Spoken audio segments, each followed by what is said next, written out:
Hello, good morning सबके लिए। जो पहली क्लास में हमने पढ़ा था, आज की क्लास में हम उससे भी आगे बढ़ेंगे। यानी कि भारत का ये ज्योग्राफी पढ़ रहे हैं। जो इंडियन ज्योग्राफी का हमने पढ़ा है फिजिकल पोर्शन, यानी कि उसका ये एक भौतिक भूगोल के बारे में हमने पढ़ा था। तो लास्ट क्लास में हमने ये देखा था कि भाई भारत में कितने राज्य हैं। देखो, 26 जनवरी 2020 से अगर देखा जाए, इस डेटा के अनुसार देखा जाए तो 28 राज्य हैं और 8 यूनियन टेरिटरी यानी कि केंद्र शासित प्रदेश है। तो आप इन सबको ये देख सकते हो कि भाई जो नया डेटा है, यानी कि मैं आपको एक मॉडर्न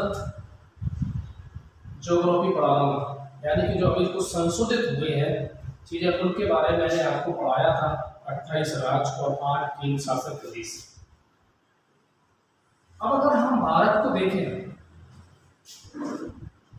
तो ये देखो आप कि ये है 0 डिग्री, इसे कहते हैं हम विषुवत रेखा। विषुवत रेखा, और ये है 23.5 डिग्री नॉर्थ, इसका नाम है कर्क रेखा। इसके नीचे ये देखो 23.5 डिग्री साउथ, ये है मकर रेखा। और अगर इसको उत्तरी, ये नॉर्थ पोल है, ठीक है, ये इसे कहते हैं उत्तरी ध्रुव यानी कि नॉर्थ पोल, ये है दक्षिणी ध्रुव।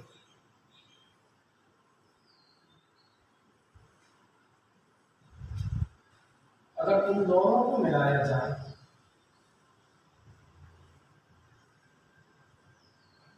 तो इसे कहते हैं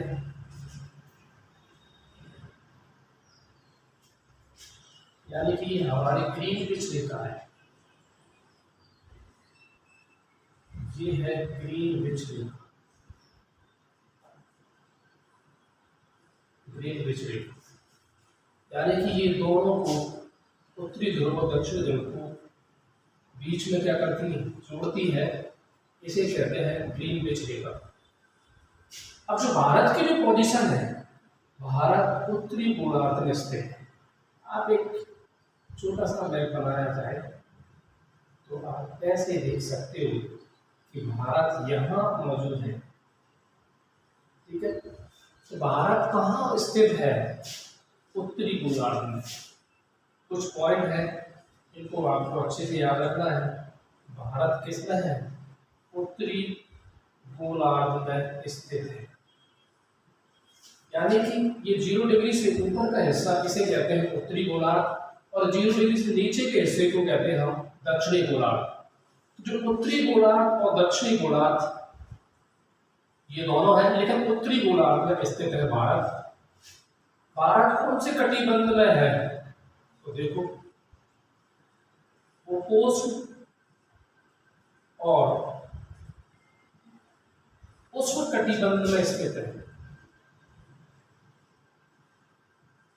उष्ण कटिबंधीय, यानी कि आप ये कह सकते हैं, आपसे क्वेश्चन पूछा जाए कि भारत कौन से कटिबंध में स्थित है, तो आप इसका आंसर दोगे कि भारत उष्ण कटिबंध और उपोष्ण कटिबंधीय क्षेत्र दोनों में स्थित है, क्योंकि यहाँ क्वेश्चन गलत होने के चांस बहुत ज्यादा रहते हैं।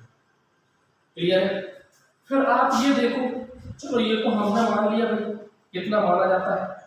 लेकिन जो ग्रीनविच में टाइम है, तो जो लंदन का एक ग्रीनविच शहर है, ये वहां से जाती है। यानी कि जो जे भी 0 डिग्री है, तो यानी कि कहां से, जो लंदन में एक ग्रीनविच शहर है, ये वहां से जाती है ये लाइट। कहाँ से जाती है भाई? देखें हम, लंदन में, ब्रिटेन में एक ग्रीनविच शहर है, ग्रीनविच शहर है, ये वहां से जाती है ये लाइन, इसलिए इसका नाम क्या है? ग्रीनविच लाइन है। लेकिन तो हमारी जो पृथ्वी रोटेट करती है, याद रखना पृथ्वी का जो घूर्णन है वो घूर्णन कैसा है? ये पश्चिम से पूर्व है। आप ऐसे मान सकते हो कि ये पूर्व और ये पश्चिम, तो पृथ्वी ऐसे रोटेट करती है, पश्चिम से पूर्व की तरफ ऐसे रोटेट करती है। अब आप अंदाज लगाइए कि इसमें देखा जाए ये पश्चिम और ये पूर्व, तो पृथ्वी ऐसे रोटेट करेगी, ऐसे रोटेट करेगी। अब यहां ये 0 डिग्री, राइट, तो अगर यहां से इधर की तरफ रोटेट करेगा तो भारत का समय है वो आगे है, क्योंकि यहां है 0, मान लीजिए यहाँ 12 बजते हैं, ठीक है, यहां 12 बजते हैं, तो उसके बाद इधर जो बजते हैं वो आगे का समय होगा, बिल्कुल। यानी कि जो इंडिया का स्टैंडर्ड टाइम है, जिसको कहते हैं IST, इंटरनेशनल स्टैंडर्ड टाइम, इसे क्या कहते हैं? International standard time. जो IST है, इंटरनेशनल स्टैंडर्ड टाइम लिया था, वो 82 डिग्री और 32 मिनट, ये है हमारा IST। तो जो ग्रीनविच टाइम है इसको GMT कहते हैं, GMT यानी कि ग्रीन विच मीन टाइम। तो जी अगर 0 डिग्री है, अगर यहाँ 12 बजते हैं, मान लीजिए 12 बजते हैं, 12 बजे हैं, तो इंडिया में कितने बजे होंगे? क्योंकि 5.5 घंटे आगे हैं, तो 5 आवर या 5 घंटे 30 मिनट। तो आप इसे ये देखो, जो इंडिया है, भारत है हमारा, वो यहां से जाता है,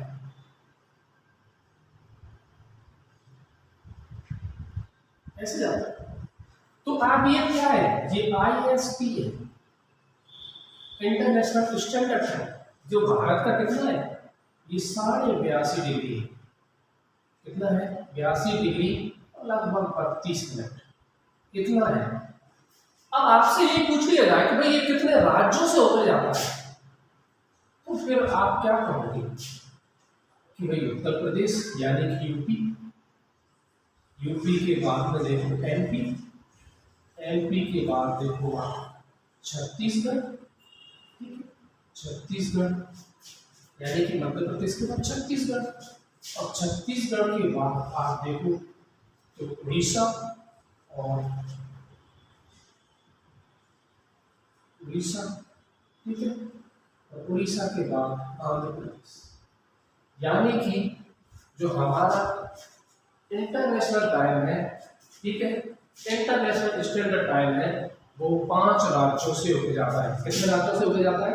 5 राज्यों से होके जाता है। तो ये आपको याद रखना है, और खासतौर से ये भी याद रखना है कि यहाँ पर जो मध्य प्रदेश के मात्र एक जिले से जाता है, मध्य प्रदेश के मात्र एक जिले से जाता है, और वो है सिंगरौली।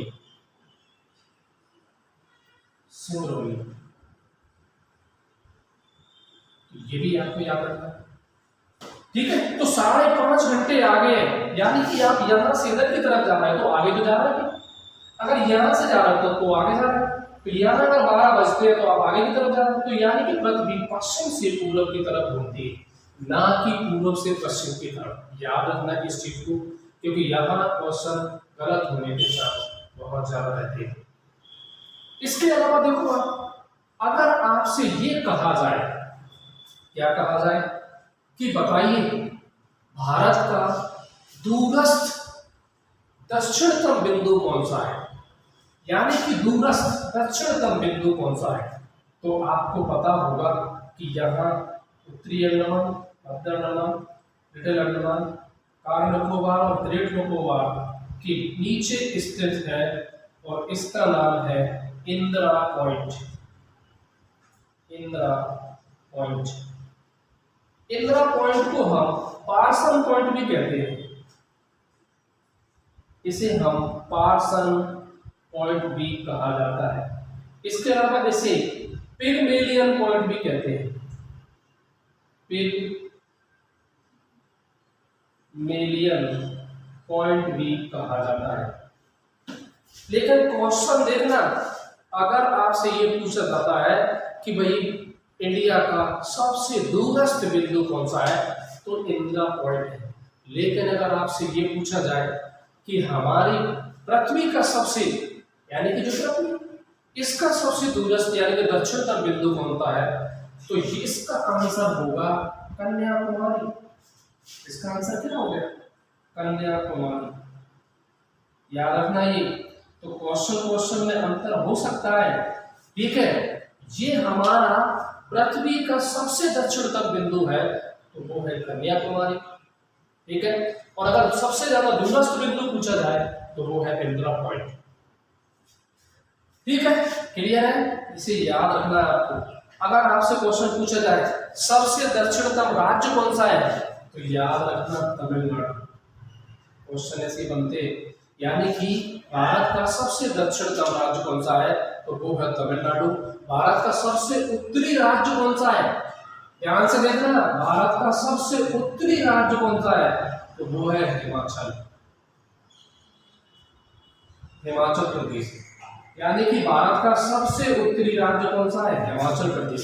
लेकिन अगर आपसे ये पूछा जाए कि सबसे उत्तरी राज्य या केंद्र शासित प्रदेश कौन सा है, तो याद रखना ये क्या है, इसे कहते हैं लद्दाख। क्या है? लद्दाख, ठीक है। यहाँ याद रखना लद्दाख का सबसे उत्तरी बिंदु कौन सा है, यानी कि इंडिया का सबसे उत्तरी बिंदु है, इसे कहते हैं इंदिरा कॉल। इसे कहा जाता है इंदिरा कॉल। इसे क्या कहते हैं? इसे इंदिरा कॉल कहा जाता है। इसके अलावा देखो आप, सबसे पूर्वी बिंदु अगर पूछा जाए तो ये अरुणाचल प्रदेश में है, इसका नाम है किबुतु। किबुतु, यानी कि याद रख लो, ये किबुतु है, इसे याद रख लीजिए। सबसे उत्तरी बिंदु, सबसे पूर्वी बिंदु, सॉरी सबसे पूर्वी बिंदु क्या है, वो है ये, यानी कि किबुतु, जो कहाँ पर है, अरुणाचल प्रदेश में है। सबसे पूर्वी राज्य कौन सा है, अरुणाचल प्रदेश है। आपसे क्वेश्चन पूछा जाए, बताइए सबसे ज्यादा म्यांमार के साथ बॉर्डर शेयर किसका होता है, अरुणाचल प्रदेश का, तो इस टाइप के क्वेश्चन आपसे बनेंगे। और सबसे पश्चिमतम बिंदु ये है, इसका नाम है गुवाहाटी। अगर ये ना मिले तो राजहर क्रीक मिलेगा, वो लगा देना। अगर ये भी ना मिले तो सर क्रीक मिलेगा, वो लगा देना, ठीक है। तो इसका मतलब है ये गुवाहाटी है यहाँ पर, जो कि सबसे पश्चिमतम बिंदु है, ठीक है। तो मैंने आपको आज ये सिखाया। इसके अलावा देखो आप, यानी कि अगर ऐसे अगर देखा जाए उत्तर से दक्षिण की तरफ, तो 32-14 किलोमीटर, और अगर पश्चिम से पूरब देखा जाए तो 29-33 किलोमीटर, यानी कि 2933 किलोमीटर। ये इसका हिस्सा है कौन सा, पश्चिम से पूर्व की तरफ। अब अगर आपसे ये क्वेश्चन पूछा जाए, बताइए सबसे ज्यादा, यानी कि मतलब भारत का बॉर्डर शेयर किससे होता है, बांग्लादेश के साथ, बांग्लादेश के साथ होता है। अब बांग्लादेश के साथ कितना होता है, तो 4096 किलोमीटर होता है। और सबसे कम किसके साथ होता है, तो याद रख लेना, अफगानिस्तान के साथ होता है 106 किलोमीटर, ठीक है। इंडिया का अगर वो देखा जाए क्षेत्रफल देखा जाए तो 32,87,263 वर्ग किलोमीटर है। जो विश्व के क्षेत्रफल का 2.4% कितना है, 2.4%। जनसंख्या के हिसाब से देखा जाए कि आपको तो कितना जनसंख्या के हिसाब से अगर देखा जाए तो वो है कितनी, दूसरे नंबर पे है जनसंख्या चाइना के बाद। और दुनिया की कितनी जनसंख्या इंडिया में निवास करती है, तो 17.5% जनसंख्या इंडिया में निवास करती है।